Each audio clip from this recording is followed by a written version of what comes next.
Buenas tardes. May the Lord bless you all.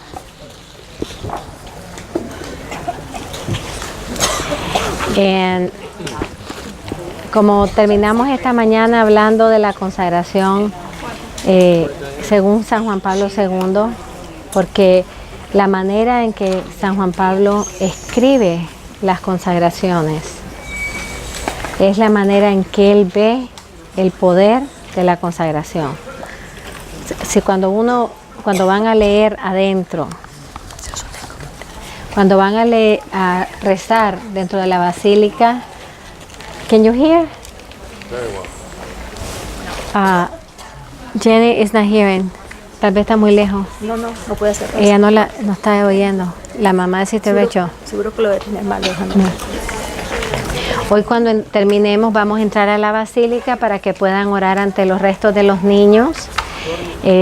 Y también, como están los restos de Sor Lucía, que fue fundamental para que Juan Pablo hiciera la consagración de manera colegial, no porque no lo creyera, sino para él era importante.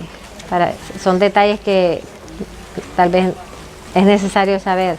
Para San Juan Pablo, después del 13 de mayo de 1981, después de su atentado, y de pedir que le trajeran toda la documentación de Fátima, él entendió la importancia de la consagración. Pero algo lindo que tuvo Juan Pablo es que entendía que quien podía mejor indicarle el momento y la forma de hacerlo era aquella quien había recibido de la Virgen la petición de la consagración.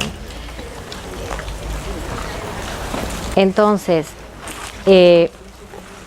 cuando entremos vamos a rezar en la basílica, cada uno en el sector de las oraciones. Está la consagración de 1984, que es casi igual a la de 1982, excepto por 2 o 3 líneas más. Para que la recen en silencio, profundamente, meditándole, asimilando cada palabra de San Juan Pablo.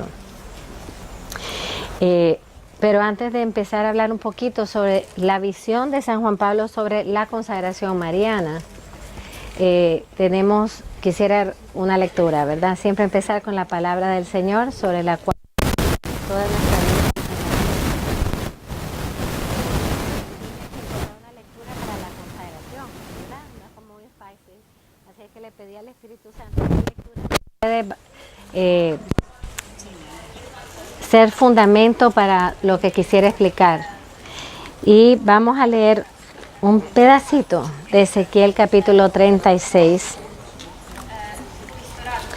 versículo 23. Yo santificaré mi gran nombre, profanado en todas las naciones. Os tomaré de entre las naciones. Miren, por ejemplo, nuestro grupo, ¿verdad? De todas las naciones. Os tomaré de todas las naciones, os recogeré de todos los países y os llevaré a vuestro suelo. Yo cuando estaba pensando en esto decía, cada lugar donde nuestra madre se ha aparecido es nuestro suelo, porque somos sus hijos. Y donde es la casa de la madre es siempre la casa de los hijos. Por lo tanto, de una manera singular, esta palabra a mí se me encarna aquí, ¿verdad? Los tomaré de todas las naciones, estamos todos los países representados, incluso varios idiomas. Os tomaré quiere decir, hemos estado desperdigados y nos recoge, que es una de las misiones maternas, es recoger. Por eso el Señor usa el ejemplo de la gallina, ¿verdad? Cuando yo era por Jerusalén, que dice, Jerusalén, Jerusalén, cuántas veces he querido recogerte como una gallina a sus polluelos. Usa una terminología materna, ¿verdad? Porque es parte de la misión materna él recoger a los hijos y acogerlos en su casa, en su suelo. Os rociaré con agua pura y quedaréis purificados. Os purificaré de vuestras inmundicias y de vuestras basuras. Aquí está refiriéndose a la gracia del Espíritu Santo. ¿Qué sucedió cuando Nuestra Señora entró en casa de Santa Isabel? Se derramó el Espíritu Santo en ella y en el niño en su vientre a tal grado que San Juan Bautista, el precursor del Mesías, saltó de gozo y Isabel se llenó de gozo, pero también se llenó de los dones y carismas del Espíritu Santo hasta el punto de reconocer en su pequeña prima, reconocer, no decirle hola prima, sino que le dijo, ¿quién soy yo? Que la madre de mi Señor. Eso solo se lo pudo haber revelado ¿quién? El Espíritu Santo. O sea que donde está la Virgen hay el rocío del Espíritu Santo que viene siempre a santificar, a purificar el corazón. Os daré un corazón nuevo. Esta es digamos, la frase principal de esta lectura. El Señor nos va a recoger, el Señor nos va a hacer ser hermanos, nos va a recoger de todos lados, nos va a traer a nuestro suelo, en este caso el suelo de nuestra madre.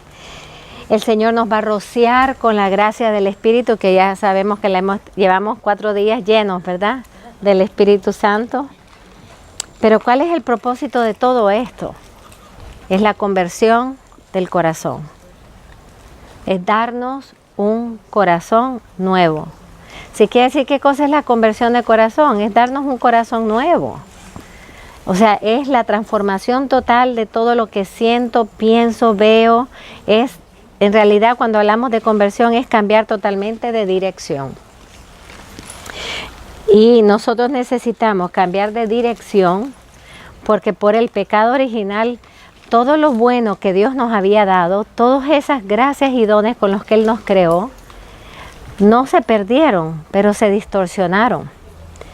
No se perdió el amor, ¿verdad? El amor no se ha perdido, pero ¿qué pasó? Que el amor por esencia es donativo, es hacia afuera, tiene un movimiento outward, en inglés más fácil, ¿verdad? Outward, es siempre para darse. ¿Qué pasa con el pecado? Nos volvemos egoístas y el amor es primero ¿para qué? Para yo recibir. Cambió de movimiento. Y el Señor tiene que cambiar el movimiento del corazón, redirigir el corazón para que nos volvamos a nuestra esencia original. Y poco a poco, no pasa en 24 horas, pero poco a poco debemos permitir al Señor y a su Madre y al poder del Espíritu Santo que vayan dándole vuelta. ¿Te han visto cuando estamos en un mar manejando un bote y hay las olas bien fuertes, ¿verdad? Y uno tiene que sostener y estarle dando vuelta al timón hasta que lo logramos balancear. Pues de esa manera hay que con penitencia y oración darle vuelta al corazón. Y eso es un corazón nuevo. Y el Señor dice, infundiré en ustedes un espíritu nuevo. El Señor dijo, y lo leemos en Apocalipsis, yo hago todas las cosas nuevas. A veces se nos olvida, a mí esa es una de las partes de la película de la Pasión de Cristo, cuando Él cae y la Virgen corre a levantarlo. ¿Quién levanta a Cristo del piso? Su madre, sabiendo que iba para el Calvario, ¿eh?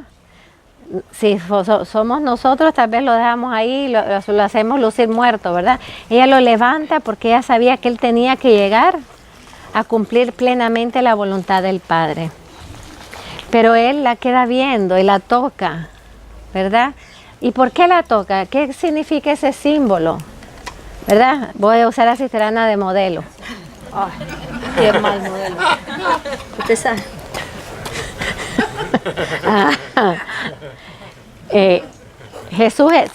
Jesús se cae del peso de la cruz, está totalmente herido, sangrado, desfigurado. Su madre corre y está, ¿verdad?, la memoria de cuántas veces ella corrió para levantarlo de niño, enseñando que la maternidad de la Virgen es permanente y no acaba nunca, es eterna, entienden que es eterna. Con Jesús y con nosotros. Entonces, cuando logra levantarse y queda al nivel de su madre, la toca y le dice, yo hago todas las cosas nuevas. Para mí esa parte de la película me dan ganas de llorar. ¿Por qué me da ganas de llorar? porque está viendo a lo nuevo que Él ha hecho. Está viendo a las cosas nuevas que Él hace, su propia madre, inmaculada, sin pecado. Ella es el primer fruto que se dio antes, en vista a su sacrificio. Pero la primera cosa nueva que hizo Jesús fue su propia madre. El primer efecto de su sacrificio es su propia madre. Entonces, el verla a ella y decir, yo hago todo nuevo, Él está cogiendo fuerza para llegar hasta el final, para hacernos a nosotros una cosa nueva. Entonces, hermanos, cuando entremos ante los niñitos y nos arrodillemos a sus tumbas y vemos lo que el Señor y nuestra Madre hicieron en estos niños en 2 años, en los pequeñitos, porque solo duraron 2 años después de las apariciones, que acuérdense que a Juan Pablo II le hicieron un poquito la vida imposible, unos cuantos personajes, porque iba a beatificar a estos niños y generalmente hasta el 2000 todos los niños beatificados o canonizados eran por martirio.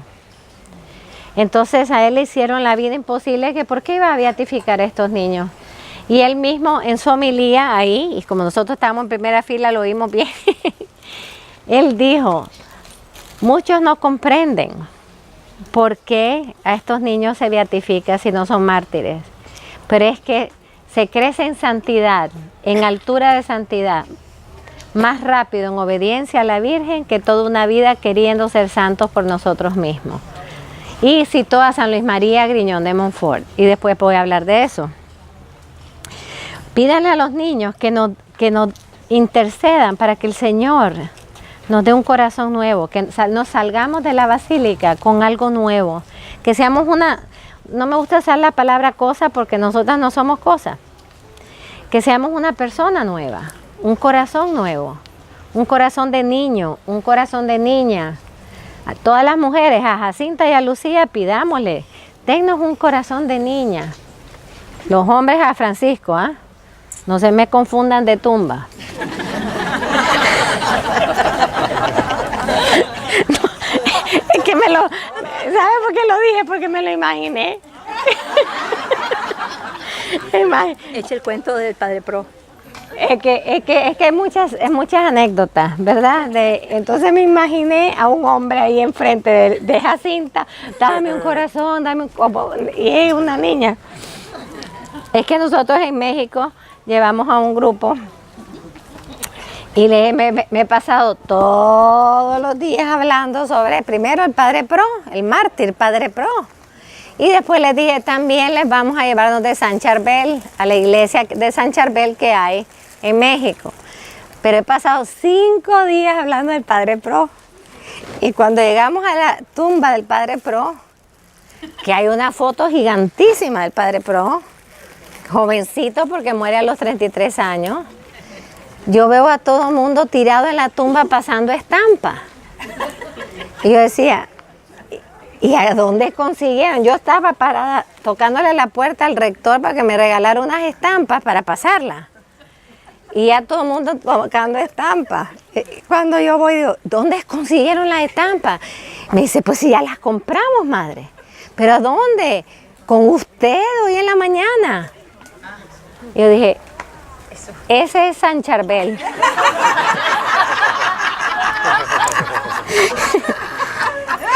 A mí, yo sé que los santos se deben reír y le tiene que San Charbel decirle al Padre Pro, oye, se me están equivocando, pásate tú para acá. Hay muchas historias de intercambio de santos, pero bueno, entre ellos se las arreglan. Pero bueno, pidámosle los hombres a San Francisco y las mujeres a Jacinta y a la sierva de Dios Lucia, que nos den un corazón como los suyos. Son puntos de referencia. Nadie puede ser igual a otra persona, pero son puntos de referencia. La humildad de esos niños, la obediencia de esos niños, la fidelidad, la perseverancia, la fortaleza para sobrellevar las circunstancias difíciles, incluso a las amenazas de muerte, ¿verdad? Hay tanto que tenemos que crecer en nuestro carácter, personalidad, dejarnos marianizar, como ellos se dejaron marianizar. ¿Para qué? Porque si somos más marianos, seremos más cristianos. Seremos mejores cristianos. Porque ¿qué puede hacer la Virgen en un alma sino acercarnos cada vez más a Jesús? Y además, formarnos en el molde de Jesús, porque ella es el molde de Jesús. En ella Jesús estuvo, y si nosotros entramos en ella, ¿qué va a producir ella? Otro Jesús. No tiene a nadie más. O sea, ella no tuvo más hijos, como dicen ciertos hermanos nuestros. Entonces hay solo un molde para Jesús y se llama la Virgen. Y lo único que sale de la Virgen es el fruto bendito de su vientre, que es Jesús. Y dice, le daré un espíritu nuevo, quitaré de vuestra carne. Quitaré de vuestro corazón, espérense que esta está chiquita. Os daré un corazón nuevo, infundiré en vosotros un espíritu nuevo. Quitaré de vuestra carne. La carne no quiere decir el cuerpo, ¿ah? Hay muchos que interpretan la carne como el cuerpo y a veces hay abusos contra el cuerpo, ¿verdad? Interpretando eso, también hay que ser sinceros que hay mucha comodidad con el cuerpo también. Porque la carne son las inclinaciones, las pasiones desordenadas dentro de nosotros. Pero les quitaré de vuestra carne el corazón de piedra. ¿Verdad que están sentados en piedra? Y verdad que se siente duro. Pues imagínense que el Señor dice que el pecado hace que nuestro corazón sea así. Yo no sé, como yo no aguanto estar sentada en piedra, pienso, qué horrible si el Señor quiere entrar a mi corazón y lo que encuentra es esto. El Señor quiere quitar el corazón de piedra para darnos un corazón ¿cómo? De carne, un corazón suave, un corazón parecido al suyo.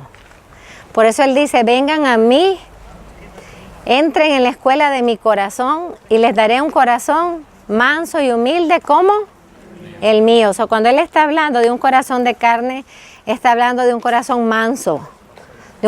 Y en la mansedumbre hay toda una ramificación como este árbol, ¿verdad? La humildad, la obediencia, la docilidad, el conformarse con la voluntad de Dios. O sea, hay muchas cosas que entran dentro de la mansedumbre. Y en la humildad también es otro árbol. De la humildad surge la amabilidad, la hospitalidad, la ternura, la comprensión, el sacrificio. Tantas ramificaciones y virtudes de una sola son madres de muchas otras. Infundiré en ustedes un espíritu nuevo y os haré que os conduzcáis según mis preceptos y que practiquéis mis normas. Palabra de Dios.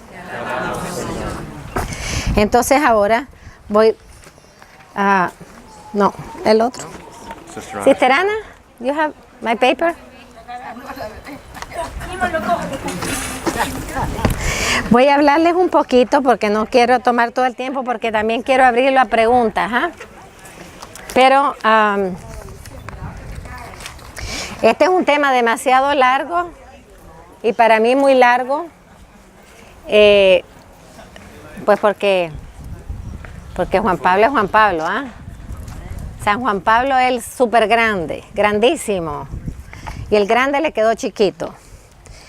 Pero es importante por lo menos tratar de conocer un poquito la visión que tenía San Juan Pablo II de la consagración mariana para entender por qué le escribe esta oración. Primero que nada, hay que remontarse, quizás lo han oído 500 veces, pero bueno, 501 no importa, ¿verdad? Tenemos que ver cuáles eran los dos puntos más importantes que Juan Pablo consideraba de la relación con la Santísima Virgen. Y fueron como dos pilares en su propio corazón. Primero y ante todo, el amor filial a la Santísima Virgen. Soy hijo, soy hija de la Virgen. Hoy el Señor nos decía que nos había dado un nuevo nombre, que somos hijos del Padre, ¿verdad? Pero hoy por la tarde viene el segundo capítulo. somos hijos de la madre. Y nosotros no estamos huérfanos. Somos la iglesia que no está huérfana, ¿eh? Tenemos padre y tenemos madre. Y por lo tanto, nosotros tenemos que fomentar con oración, con cariño, con entrega total, con consagración, con donarnos plenamente a la madre, con abandonarnos como está María en los brazos de Sister Ana, que no sabe lo que está haciendo, pero si la Virgen sí sabe lo que está haciendo. Pero miren a María, depende totalmente de lo que le haga Sister Ana. Abandonarnos como niños en los brazos de nuestra madre, que sí sabe lo que está haciendo. Y ese amor filial fue desarrollándose de una manera muy hermosa en la vida de San Juan Pablo y llega a tener un momento culminante. Ese amor filial lo aprende en su familia, hermanos, padres. El amor al Señor y el amor a la Virgen y el amor a la iglesia se aprende en el hogar. Desde el primer momento. Miren, María parece que va a ser mucho ejemplo hoy. María quizás no entiende en su intelecto todo lo que está pasando. María no entiende la charla que está recibiendo. María no sabe que está en Fátima, pero su alma sí lo sabe. Y su alma, de 2 mesecitos, está recibiendo todas las gracias, igualmente que nosotros estamos recibiendo. Entonces, qué hermoso que Annie, que no es fácil salir de su casa uno con un bebé, empiece desde que la niña, bueno, desde que antes de nacer ya fue a Tierra Santa, imagínense, en la barriga de su mamá. Pero qué hermoso que los niños, desde bebitos, estén en lugares santos, llenándose de la Sagrada Eucaristía, llenándose de las palabras. No las entenderán, pero el alma es la misma y recibe todo. Y eso aunque ella no se recuerde, verá fotos, pero su alma ya quedó sellada por todo lo que está pasando aquí. Ese amor filial de Juan Pablo hacia la Virgen del niño Carlos Botigua comenzó desde su hogar. La Virgen era sumamente importante en su hogar, al punto que todas las tardes rezaban el rosario. Bueno, los que han ido a Polonia saben, ¿verdad?, que la casa está aquí y la iglesia está enfrente. Rezaban el rosario ante la imagen de Nuestra Señora del Perpetuo Socorro. Entonces aquí vemos que él aprende a rezar el rosario, a rezarlo en familia y a rezarlo frente a una imagen. Parece algo natural, algo sencillo, pero sin embargo eso va formando al pontífice, que le va a gustar rezar el rosario no solamente solo, que rezaba muchísimos rosarios al día, pero que constantemente ponía a la iglesia a rezar el rosario. Los primeros sábados los estableció en el aula Pablo VI para rezarlo en familia. Cada vez que había un evento, antes de ese evento se rezaba el rosario. O sea, ¿por qué? Porque aprendió de niño a rezar el rosario en familia. El amor que San Juan Pablo manifestaba a las imágenes, no era un amor así como, ay, te tocó ahí, o no, era un amor, era su madre, lógicamente, manifestada y revelada en una imagen, pero para él esa imagen le revelaba el amor materno de la Virgen, con la ternura con que él tocaba. Siempre pedía, lo primero antes de llegar a un país, siempre pedía. Y se le reían, porque decía, hay un lugar muy importante, no, el santuario mariano, y ahí voy a consagrar el país. Ahí quiero consagrar el país. Y tráiganme a la patrona, ¿ve? Como lo hizo aquí, tráiganme a la Virgen de Fátima, sáquenla de aquí y me la llevan allá, ¿verdad?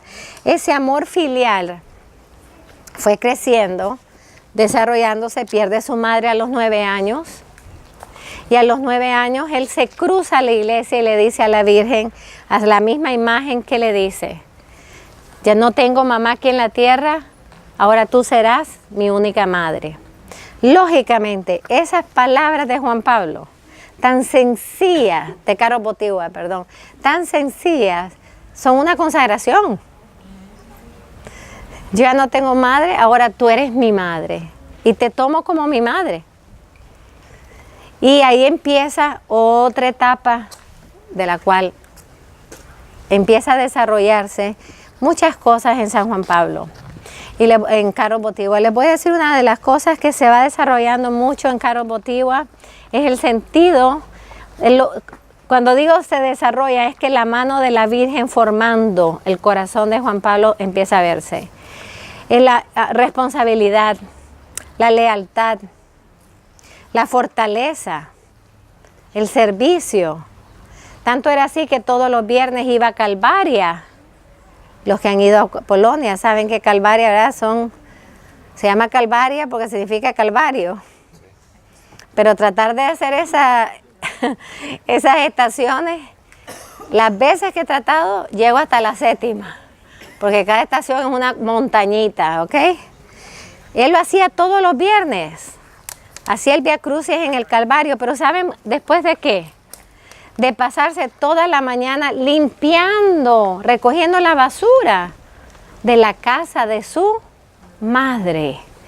Entonces, el gran Juan Pablo II aprendió a servir a la Virgen recogiendo la basura de su santuario. Qué lindo, ¿verdad?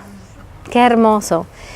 Entonces, ahí mismo en ese lugar tendría que pasar algo importantísimo en su vida, que marcó su vida y atención, marcó la nuestra.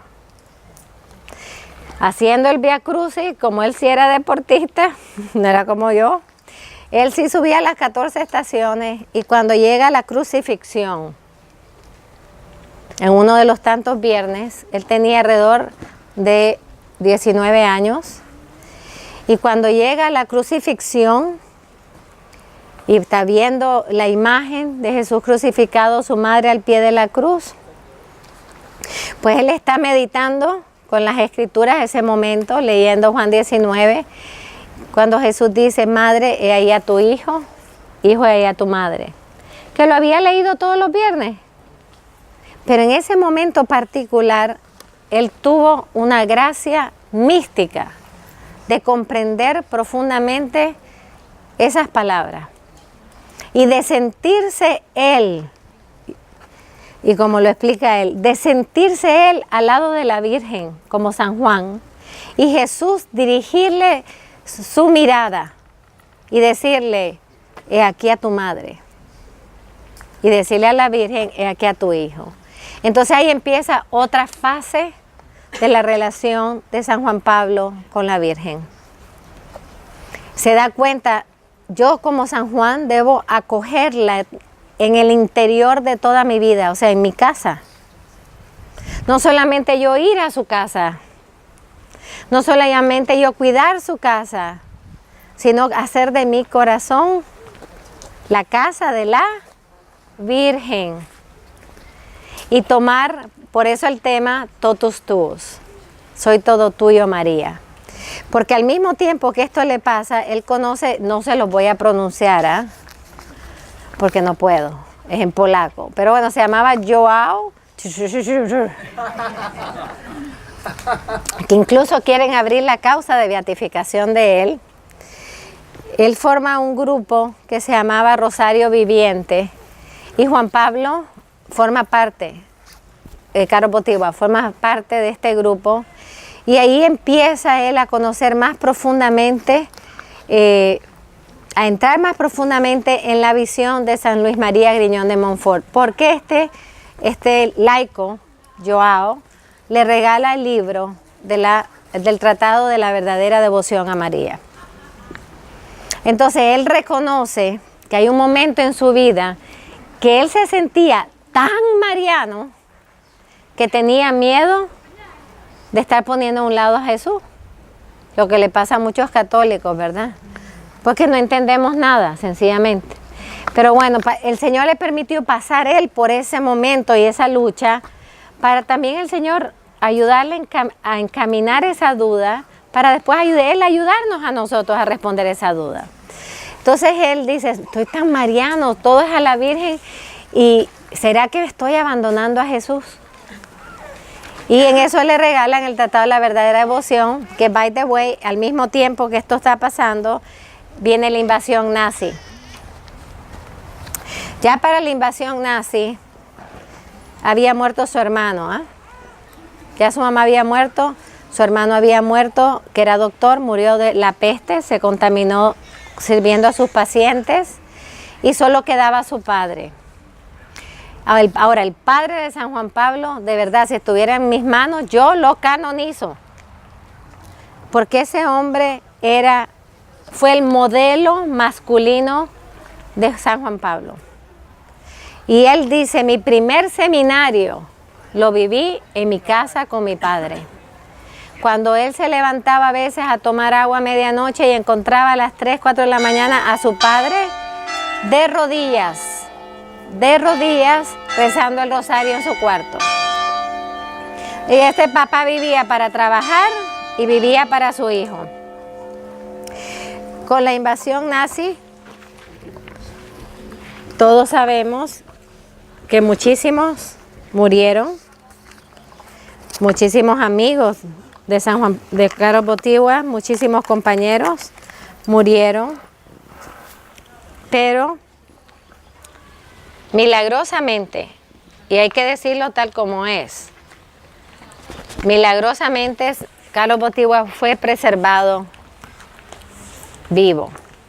¿Por qué? Porque Dios tenía grandes designios de misericordia para él, a través de su madre. Incluso yo he dicho que a San Juan Pablo, por eso yo creo en el don de la invisibilidad. Yo lo añadiría en el libro de todos los dones de los santos. Invisible, porque imagínense, en una mesita chiquitita él está y entran los nazis a su casa a buscarlo. Se mete debajo de esa mesita y Juan Pablo era grande, ¿eh? Y todos los nazis entraron, buscaron, revisaron y no lo vieron.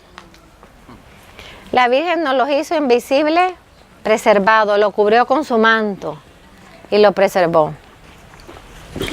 Y así, también acuérdense, una vez venía de trabajar de la cantera porque él no fue enviado a un campo de concentración, él nunca entendió esto, y venía caminando y un camión de nazi lo atropelló, cayó inconsciente, lo dieron por muerto y él narra en su libro que una mujer lo recoge, una mujer que él nunca había conocido, lo recoge, lo lleva a un hospital, estuvo varios días inconsciente y cuando se despierta quiere buscar a esta mujer para agradecerle, recorre toda Cracovia y no la encuentra.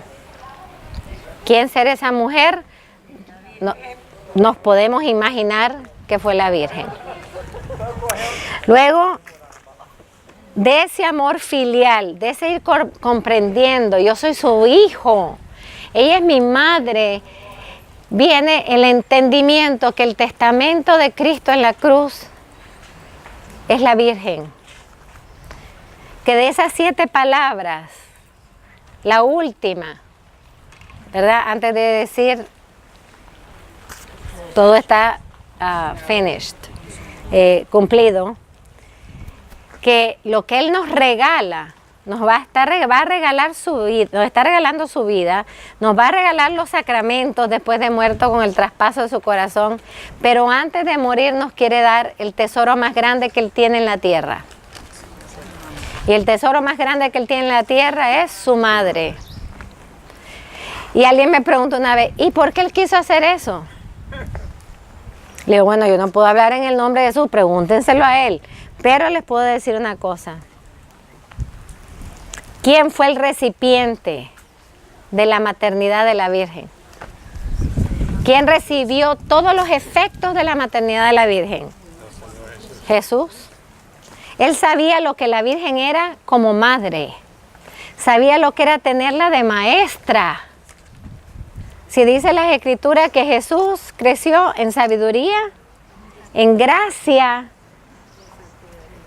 y en estatura, pero no es estatura de altura, ¿no?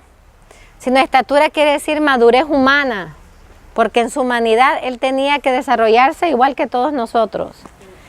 Pero lo hace en la escuela de la Virgen. Entonces Jesús no quiere dejar a la iglesia sin el efecto de la maternidad de la Virgen, porque la iglesia va a nacer en ese momento, como María, va a ser chiquitita y necesita de una madre que le recuerde todas las cosas. ¿Quién era la única que guardaba todas las cosas en el corazón? La Virgen. Alguien que sacara a los apóstoles del temor y tantas veces le tuviera que recordar a los apóstoles, como todavía lo hace, es parte de las apariciones. ¿Cuántas veces les tuvo que haber dicho, a ver, vengan, vengan, vengan? ¿Qué les dijo Jesús? ¿Qué les dijo que iba a pasar en el tercer día? Que iba a resucitar. Pues va a resucitar. ¿Quién era la que sostenía la fe de los apóstoles en los momentos oscuros? Por eso ella es el pilar, y por eso se le aparece a Santiago como la Virgen del Pilar, y es un pilar, para que nos recordemos que es pilar de la fe, no ahora, desde el primer momento de la iglesia. Jesús sabía que los apóstoles tenían 3 años de convivencia con Él. ¿Da vos 3 años? Pero ¿quién es la que conocía todo de Él? La Virgen. Además que aunque fueran 3 años, se les olvidaba todo. Si no, vemos, Felipe fue, ¿verdad? Enséñanos el camino al Padre. Jesús, qué paciencia, ¿eh? Porque yo agarro a Felipe y lo cuelgo. Y le dice, pero Felipe, no has estado conmigo 3 años y todavía no me conoces. Ustedes saben que el Señor no, ustedes creen que el Señor no sabía que por más que hayan vivido, dormido, caminado, ver milagros, ver resurrecciones, etcétera, etcétera, etcétera, si se quedaron dormidos, después de ver los 3 que miraban todas las resurrecciones, se quedaron dormidos en el Getsemaní.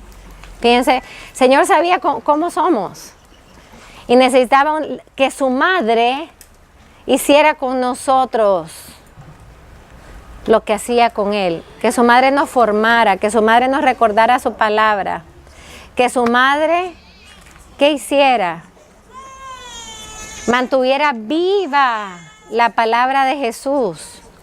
La mantuviera viva en el corazón de la iglesia. Y la Virgen sigue haciendo lo mismo, manteniendo viva la palabra de Jesús en el corazón de la iglesia. Porque ¿cómo sabemos que una aparición es verdadera? Porque nunca contradice el Evangelio ni el magisterio de la iglesia. O sea, ella viene a recordarnos lo que nos ha dicho Jesús. O sea, que ella sigue haciendo a través de la historia de la iglesia lo que hizo desde el principio y lo hará hasta el final.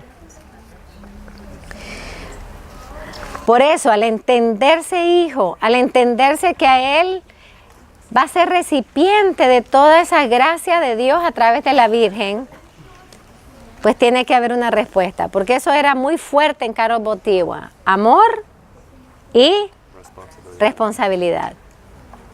Incluso llega a decir, el don cuando se recibe, si no se responde con responsabilidad, no solamente se pierde, se corrompe. Y eso es lo que nos pasa muchas veces a nosotros, que recibimos muchos dones y dale, dale. Por eso existe también la gula espiritual, que nunca ando por todos lados queriendo buscar, y después estamos empachados. ¿Y qué pasa después del empache? Ustedes saben a dónde tienen que ir, a sacar lo que entró, ¿verdad? Espiritualmente también puede pasar. Entonces, para Juan Pablo, el don tiene una seria responsabilidad. Si nosotros de verdad creemos eso, que el don tiene una seria responsabilidad, somos más responsables con los dones que recibimos. Entonces, del deseo de ser responsable, surge en él el entendimiento de la respuesta adecuada del ser humano al amor de la madre. ¿Y cuál es esa respuesta adecuada? Consagrarse. Y fíjense una cosa, todo esto que él vive, llevo 2 líneas nada más, pero todo esto que él vive, después él lo pone, cuando él es elevado al pontificado, todo esto él lo deposita a la iglesia, ya como sumo pontífice, porque lo había depositado como sacerdote, como obispo, como arzobispo y como cardenal en su Polonia. Pero después lo deposita, le doy tanta... Es que nosotros nunca nos deberíamos de cansar de dar gracias por el pontificado de Juan Pablo II. Depositó todo lo que él vivió desde niño hasta el momento que llegó ese 16 de octubre. Y él se está revistiendo su capa blanca. Yo hubiera querido haber estado ahí, en un hoyito, para verlo. Todo lo que él comprendió de la Virgen, todo lo que él conoció de la Virgen, todo lo que él vivió de la Virgen, lo puso en un documento magisterial, que maestral, en la encíclica Madre del Redentor. Y él dice en el principio de la encíclica, esta encíclica es el fruto de mi reflexión teológica sobre todo lo que yo he vivido en mi vida con la Virgen. Y ahí es donde él habla que la Virgen es testamento de Cristo, que la Virgen es regalo de Cristo para cada discípulo. Por eso es que yo digo, Dios mío, Señor, ¿dónde están ciertos hermanos que se esquipearon el Juan 19? He aquí a tu madre. El Señor nos dijo, si quieres cogerla como madre, te la dejo. Y si no quieres, está bien. Eso no dice el Evangelio, ¿verdad? No. He aquí. Y el he aquí es muy fuerte en la Biblia. Acuérdense cuando he aquí el hombre, eche homo. El he aquí tiene una fuerza imperativa y una autoridad. He aquí a tu madre. No hay opción. Yo te la dejo. Si tú eres mi cuerpo místico, tú tienes una madre. Si tú dices ser mi iglesia, tú tienes una madre. Y si tú dices ser cristiano, tú tienes una madre. Y la tienes que oír, la tienes que obedecer y estar en su casa y estar cerca de su corazón. Y todo eso que les dije ahorita es la consagración mariana. La consagración mariana es decirle, madre, soy tu hija, tu hijo, soy todo tuyo, totus tuos. No un pedacito de mí, no cuando voy en peregrinaciones, no. Son 4 frases las que resumen todo el libro del Tratado de la Verdadera Devoción. Fíjense que le estoy ahorrando leerse un libro entero, ¿ah?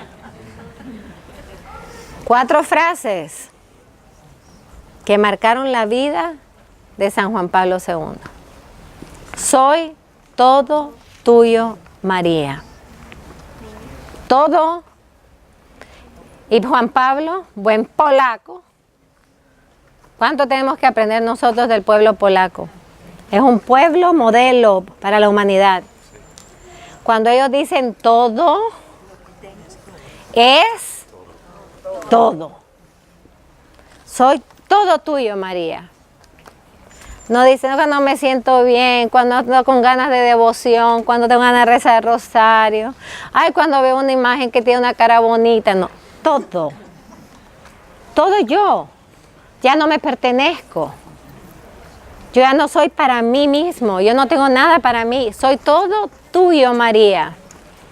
Y como para que no nos quede duda que el todo incluye el todo, la segunda frase que resume como 3 capítulos del Tratado de la Verdadera Devoción es: y todo lo que tengo es tuyo. Entonces aquí la gran pregunta que nos tenemos que hacer: ¿qué tengo? Si empezamos a hacer la lista de todo lo que tenemos, no acabamos, ¿verdad? Porque empezando que tenemos ropa, gracias a Dios. Que tenemos el privilegio de estar sentados aquí, al lado de la basílica. Que tenemos familia imperfecta, pero la tienen. Que tenemos problemas, sí, pero porque estamos vivos, porque los muertos no tienen problemas. Que tenemos, todo lo que tenemos, todos los méritos que alcanzamos, hermanos. Cuando vas de rodillas, cuando caminas, cuando vas sudando y sigues para adelante, cuando vas rezando el rosario, todo eso se lo entregamos a la Madre porque no tenemos nada, para que ella, que es la gran tesorera del cielo, haga con todo eso lo que Dios necesita. ¿Y saben lo que le dice el Señor? ¿Ustedes han visto a los esposos? Cuando llega un hijo, mamá, tenemos french fries. ¿Qué dice el esposo? Perdón, llega el niño al papá. Papá, tenemos potato chips. ¿Qué dice el esposo? Pregúntale a tu mamá. ¿Y qué hace la mamá? Va a la alacena de la cocina, empieza a buscar entre todas las 500 bolsas.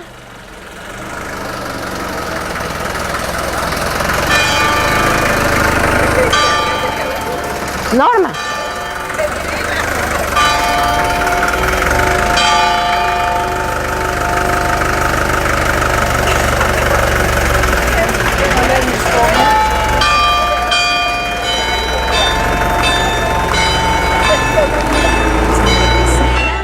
Abre la alacena de la cocina donde tiene todas las diferentes cosas que compra y encuentra el potato chips y se lo da y el niño sale feliz. Bueno, quiero decirles que así pasa en el cielo. La tesorera de todas las gracias, la tesorera de todos los méritos, la que tiene una alacena debe ser gigantesca, es la Virgen. Y cuando nosotros decimos, Señor, ayúdame, por favor, ayúdame, tengo un problema, necesito dinero, Señor. Y entonces la Virgen dice, viene Jesús y le dice, Madre, consíguele a alguien que le done a este pobre. Y la Virgen va a la alacena y busca quién es el alma generosa que siempre está dando donaciones y le pone en el corazón, dónale a esta persona. Eso le pasaba a todos los santos. Nos pasa a todos. Hasta se nos multiplican los rosarios, ¿verdad? Porque la Virgen es la que va viendo qué hay, qué falta. Por eso es, ¿dónde vemos eso en la Biblia? En Caná. Ella vio lo que hace falta. Y ella no hizo el milagro. Ella fue donde su hijo. Y su hijo le dice, ¿qué tengo yo contigo, mujer? Dice, como diciendo, haz algo, ¿ah? No ha llegado la hora, le dice, ¿ustedes saben lo que es que Dios diga, Dios hecho hombre, no ha llegado la hora? Y sin embargo la Virgen logra que Jesús retuerce el brazo y adelante la hora. Porque también el Señor sabía la percepción profunda de su madre. Y es la que dice, ok, traigan tinajas, llénenlas, pero bien llenitas, ¿eh? Para que haya bastante vino, porque si es a la mitad, va a haber menos vino. Y a los siervos, hagan lo que Él les diga. Y lo sigue diciendo, nuestra madre sigue diciendo, hagan lo que Él les diga.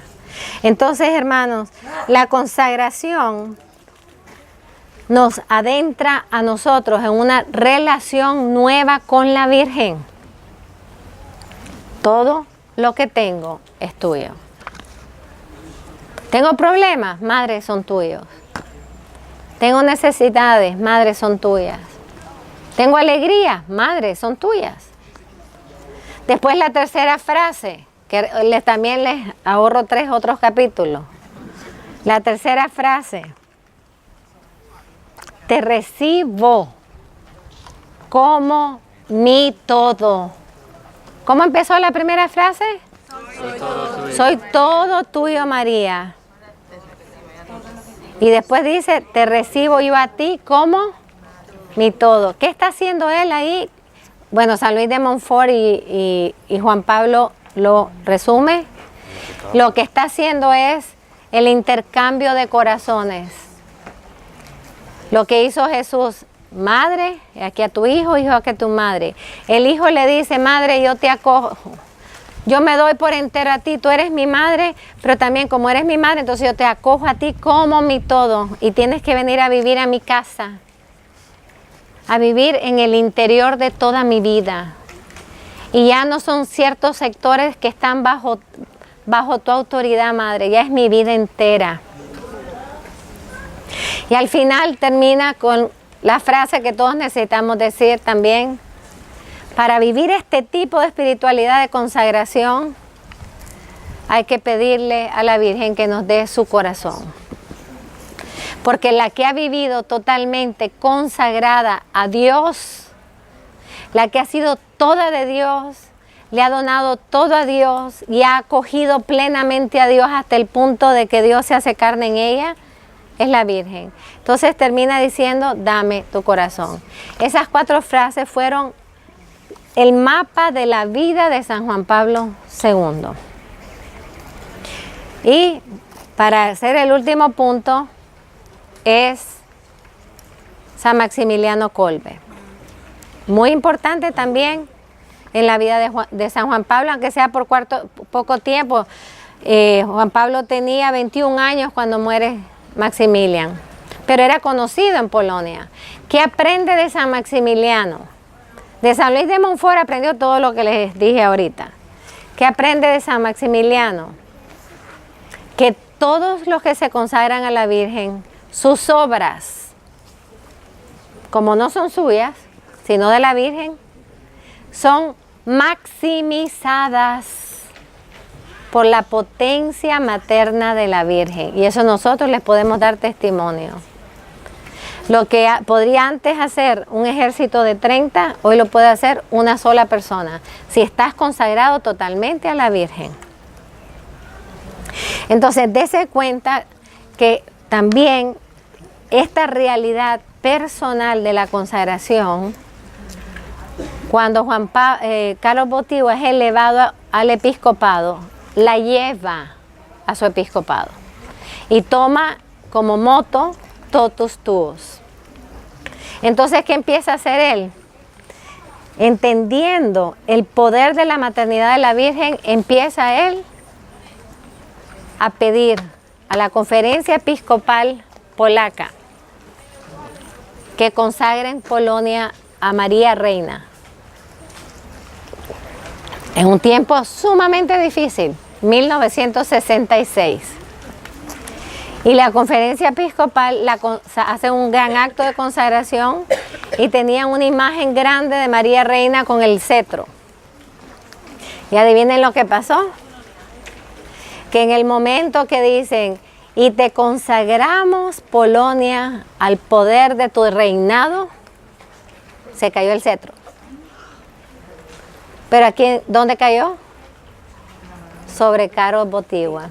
En las manos de Carlos Botigua, como la Virgen diciendo, este es elegido para adelantar, para avanzar, promover mi reinado. Y entonces él empieza a hacer muchas cosas movidos por la Virgen y con total confianza a la Virgen, como construir una iglesia en Nova Huta, en la ciudad nueva, la ciudad que querían construir sin Dios, y enfrentarse a todo el comunismo entero. Y dijo, Dios está en el centro de toda ciudad. ¿Qué necesita el mundo de hoy? Hombres y mujeres como Juan Pablo II, que digan, ¿ustedes quieren hacer mi ciudad sin Dios? Vamos a ver, mi ciudad es ciudad si tiene a Dios en el centro. ¿Y qué hizo? Como arzobispo de Cracovia, hizo un llamado a todos los polacos que no tenían casi ni qué comer. Y les dijo, vamos a construir una iglesia, y una iglesia grande, en una ciudad donde quieren que sea, como muchos quieren que el mundo sea hoy, un mundo sin Dios. Y se iba por las noches con todos los polacos que venían con piedritas. Si ustedes la han visto, toda la iglesia es piedrita. Y levantaban una pared y venían después los comunistas y se la... ¿Qué hacía él? Al día siguiente a levantarla. ¿Quién se aburrió primero? Porque estos pasaron como 3 años en sub y baja. Levantaron la cruz y se la tiran. ¿Qué hace al día siguiente? Levanta una más alta. Ese es el tipo de cristiano que necesitamos hoy. Y eso todo es fruto de la consagración. ¿Quién le forja el carácter? A San Juan Pablo II.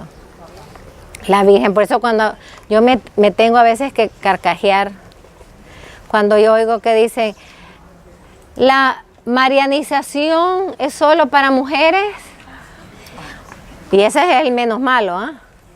La marianización te hace un carácter suave. Y dijo, pues yo no conozco ningún santo mariano que haya sido endeble. Al contrario, miren a San Maximiliano Kolbe, qué fortaleza para vivir ese campo de concentración y entrar en el campo de concentración después de la ciudad de la Inmaculada que él ha construido y entrar y decir, ahora entro a mi nueva ciudad de la Inmaculada. No dijo, ay, qué horror, de la pureza he venido aquí a la muerte. No dijo, ahora he entrado a mi ciudad de la Inmaculada, porque la ciudad de la Inmaculada no eran edificios, era su corazón. Y la consagración a la Virgen lo que hace es hacer ciudades de la Inmaculada en nuestro corazón, hermanos. Para formarnos, para dejarle a ella hacer con nosotros todo lo que necesita. Y eso es lo que hicieron los niños. Ellos cuando la Virgen les pregunta en la primera aparición, ¿queréis ofreceros? ¿Qué dijeron? Sí. Tipo Maximiliano, eran parientes. Pie al frente. Sí queremos. Ni siquiera dijeron, déjanos pensar. No, dieron un pie al frente y dijeron, sí queremos. Y la Virgen les dijo, van a tener mucho que sufrir. Y ellos no dijeron, pues no. No, sí queremos. Y lo vivieron hasta el final. La consagración mariana forma grandes apóstoles para combatir las grandes batallas de nuestro momento histórico.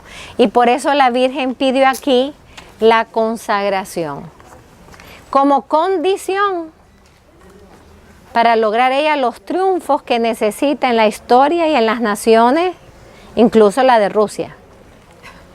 Pero ya estamos el mundo entero, ¿ah?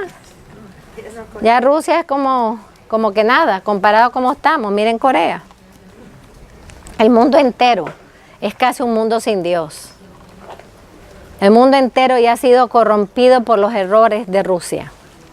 Y ahora tenemos nosotros la responsabilidad de ser completamente de la Virgen para que ella pueda utilizarnos. No podemos tener miedo, utilizarnos para decir, soy todo tuyo, María, y todo lo que tengo es tuyo. Te tomo como mi todo, dame tu corazón. Amén. Amén.